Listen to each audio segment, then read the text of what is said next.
তারাপীঠ মন্দিরে সাংবাদিক প্রবেশে কড়াকড়ি বাড়ছে ক্ষুব্ধ সংবাদ মাধ্যম। বীরভূমের অন্যতম সিদ্ধপীঠ তারাপীঠ মন্দিরে সংবাদ সংগ্রহ করতে গিয়ে প্রতিনিয়ত সমস্যার মুখে পড়ছেন সংবাদ মাধ্যমের প্রতিনিধিরা।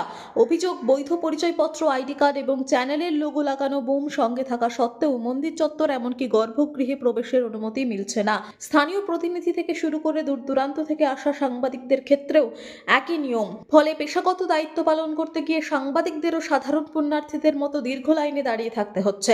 সাংবাদিকদের অভিযোগ, মন্দিরের গেটে থাকা নিরাপত্তা রক্ষীরা পরিচয়পত্র দেখার পরেও ঢুকতে দিচ্ছে না। অনেক ক্ষেত্রে নির্দিষ্ট সেবায়েতের ফোন বা অনুমতির উপর নির্ভর করে প্রবেশাধিকার মিলছে বলে অভিযোগ।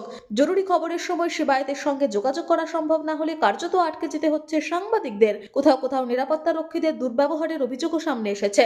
শুধু মন্দির চত্বর নয়, তারাপীঠের হোটেলগুলিতেও সাংবাদিকদের জন্য আলাদা কোনো সুবিধে নেই। সাধারণ পর্যটকদের মতোই সমপরিমাণ ভাড়া দিতে হচ্ছে সংবাদ কর্মীদের। ভিড়ের সময় মা তারার দর্শন করতেও সাংবাদিকদের দীর্ঘক্ষণ লাইনে দাঁড়িয়ে থাকতে হচ্ছে। সংবাদ মাধ্যমের জন্য আলাদা কোনো কুইক অ্যাক্সেস বা বিশেষ ব্যবস্থার অভাব নিয়ে ক্ষোভ বাড়ছে সাংবাদিক মহলে। এই পরিস্থিতিতে স্বাধীনভাবে সংবাদ সংগ্রহ করতে ব্যাহত হচ্ছে বলে দাবি সাংবাদিকদের।